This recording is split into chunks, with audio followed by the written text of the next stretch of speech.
도쿄 땅을 다 팔면 미국 전체를 살 수 있다고 일본인들이 진심으로 믿던 시절이 있었습니다. 그리고 그 오만함이 절정에 달했던 바로 그 순간, 미국은 조용히 칼을 꺼내 들었죠. 핵폭탄도 아니고 전쟁도 아니었습니다. 고작 호텔 밀실에서 서명한 합의문 하나로 세계 2위 경제 대국은 그 이후 30년을 통째로 잃어버렸거든요. 지금 그 합의문의 후계자가 다시 등장했습니다. 이름만 바뀌었을 뿐 게임의 룰은 그때와 놀랍도록 똑같습니다. 오늘은 플라자 합의라는 역사적 사건과 지금 우리 앞에 펼쳐지고 있는 현실, 냉혹한 패권 전쟁의 역사를 통해 돈의 흐름을 읽어드리겠습니다.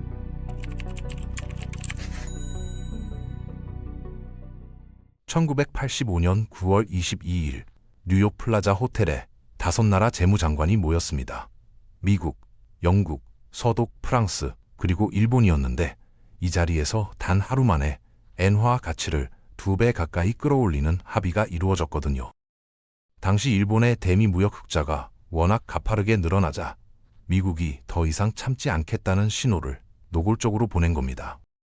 당시 일본 엔화는 달러 기준 240엔에서 120엔대까지 불과 2년 만에 반토막이 났고, 수출로 먹고 살던 일본 기업들은 하루아침에 가격 경쟁력을 잃어버렸습니다. 엔화가 폭등하자 일본 정부는 경기를 살려보겠다며 금리를 공격적으로 낮췄습니다. 그런데 이 결정이 오히려 더 큰 재앙의 씨앗이 되었는데, 시중에 넘쳐난 돈이 부동산과 주식시장으로 한꺼번에 쏟아지며 역사상 전례 없는 자산 거품을 만들어냈거든요. 도쿄 황궁 주변 땅값만으로 캘리포니아 전체 부동산을 살 수 있다는 말이 나올 정도였으니 그 광기가 얼마나 심각했는지 짐작이 가시죠. 흥청망청하던 바로 그 순간이 수십 년간 이어질 경제적 암흑기의 시작이었다는 것을 당시 일본인들은 전혀 알지 못했습니다. 거품이 터지고 난 뒤 일본 정부의 대응은 더 참담했습니다. 위기를 인정하지 않고 금리 인하 같은 단기 부양책에만 기대며 부실 기업들을 억지로 살려두었는데, 그 대가가 청년 세대 전체에게 고스란히 전가되었거든요. 취업 빙하기 세대라는 말이 생겨났고, 한번 비틀린 경제 구조는 수십 년이 지나도 좀처럼 회복되지 않았습니다. 관료주의적 경직성과 시장 개입의 실패가 어떤 결과를 낳는지 일본은 온몸으로 증명해 보인 셈이죠. 그런데 바로 그 비극의 정확한 수혜자가 있었는데, 그게 바로 대한민국이었습니다. 일본 기업들이 엔화 급등으로 글로벌 시장에서 물러나는 동안 당시 막 기술력을 갖추기 시작했던 한국의 수출 기업들이 그 빈자리를 빠르게 파고들었거든요. 달러 약세, 저유가, 저금리라는 3저 호황까지 맞물리면서 우리 기업들은 단군 이래 최대 호황이라는 말이 나올 만큼 눈부신 성장을 이뤄냈습니다. 미국은 한 발 더 나아가 미일 반도체 협정을 통해 세계 반도체 시장을 장악하던 일본 첨단 산업의 손발을 직접 묶어버렸고, 그 빈자리를 한국 기업들이 채우며 반도체 강국의 기틀을 닦게 되었죠. 냉정하게 짚어봐야 할 게 있습니다. 우리의 성공이 순전히 국민의 피땀 어린 노력만의 결과였을까요? 물론 노력은 맞지만 그 이전에 미국이라는 거대한 힘이 가장 강력한 경쟁자를 먼저 때려 눕혀 주었기에 가능한 기회였습니다. 우리가 열심히 달린 것도 사실이지만 결승선 앞에서 가장 강한 선수가 이미 쓰러져 있었거든요.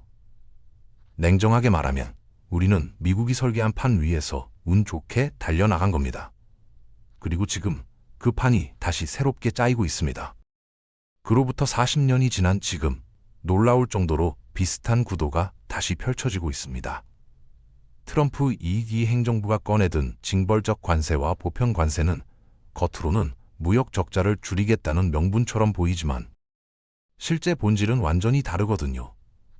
동맹국들의 부를 미국 본토로 강제 이전하고 중국을 글로벌 공급망에서 완전히 잘라내겠다는 구조 재편의 선전포고입니다.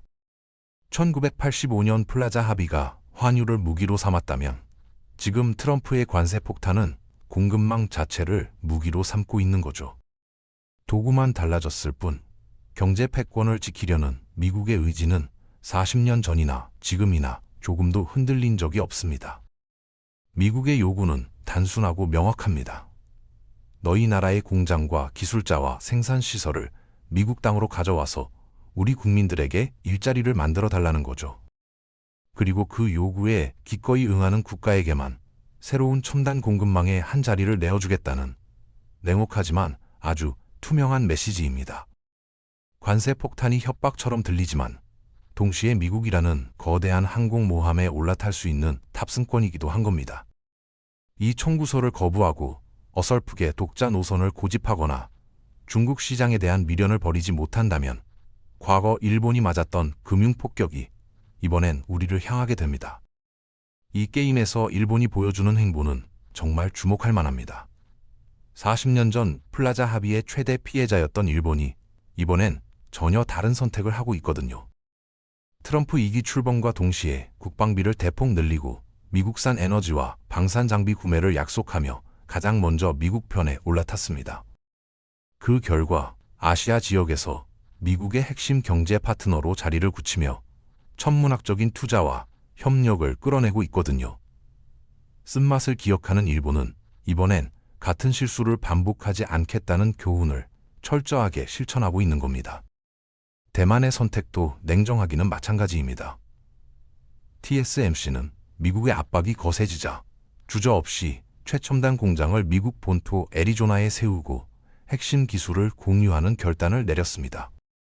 자존심 대신 실리를 택한 그 전략 덕분에 오히려 미국 주도 반도체 동맹에서 절대 대체 불가능한 파운드리 강자로 위상이 더 높아졌거든요. 납작 엎드렸더니 오히려 더 강해진 역설입니다. 그들은 미국 체스판 위의 말이 아니라 체스판 자체를 움직이는 핵심 부품이 된 겁니다. 그렇다면 대한민국은 지금 어디에 서 있을까요? 우리 주요 대기업들은 수십조 원을 들여 미국의 공장을 짓고 있는데 트럼프 행정부의 정책 변화로 약속했던 반도체 보조금이 전액 삭감될 위기에 처해 있습니다. 미국에서는 찬밥 신세이고 국내에서는 높은 법인세와 경직된 노동시장이라는 이중고에 시달리고 있죠.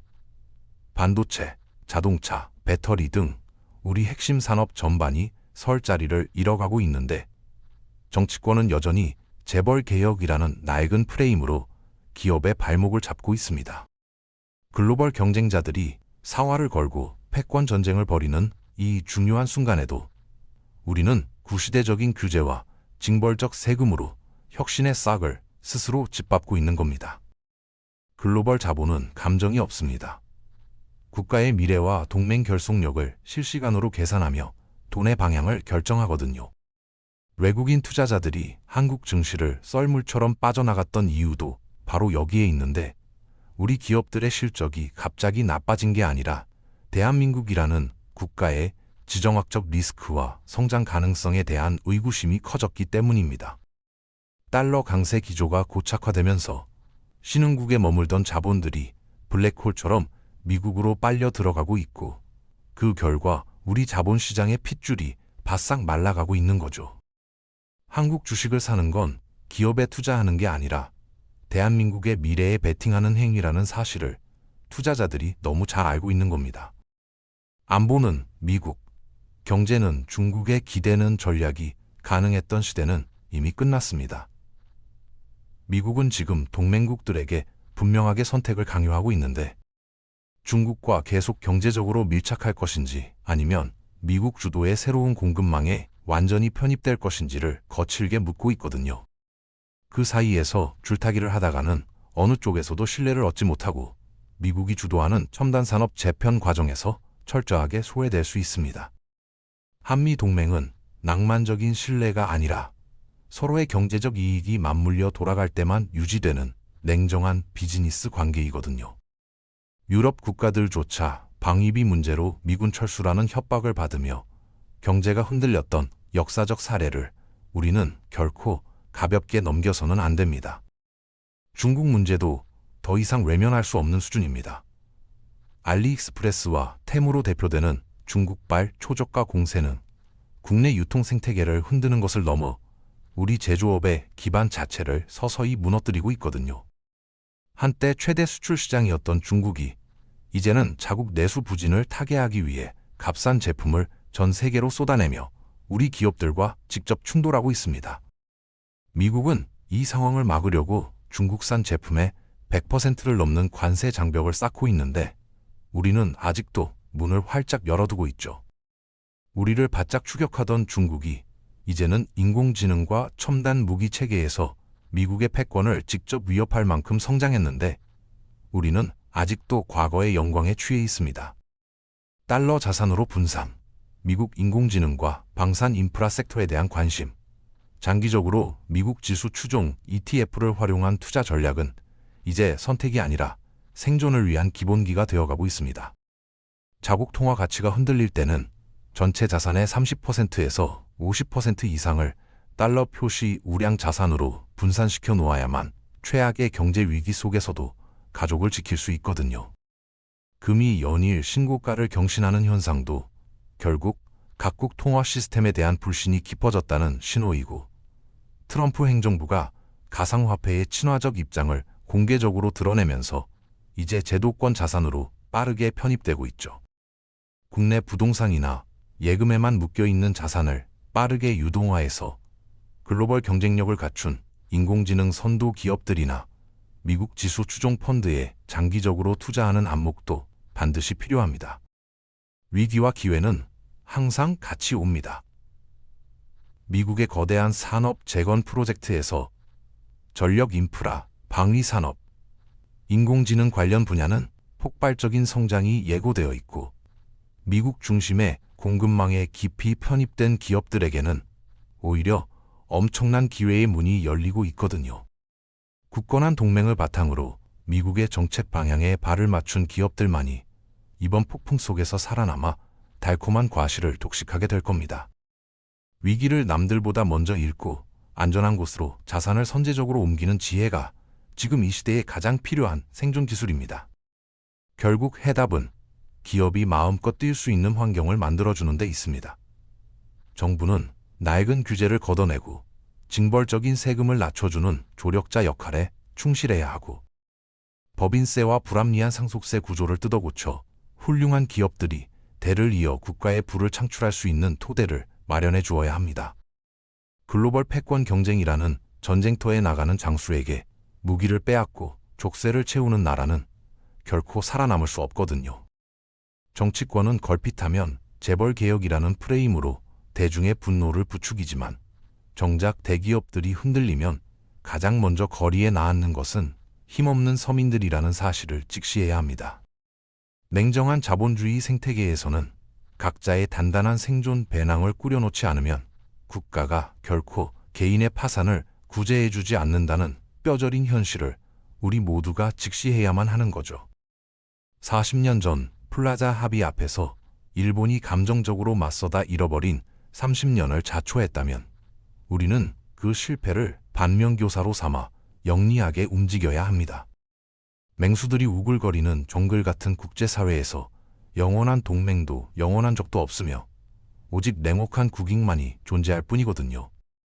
미국이 주도하는 새로운 경제 질서의 파도를 거스를 것인지, 그 파도 위에 올라타 우리만의 속도로 나아갈 것인지를 국가도 개인도 지금 이 순간 냉정하게 판단해야 할 때입니다.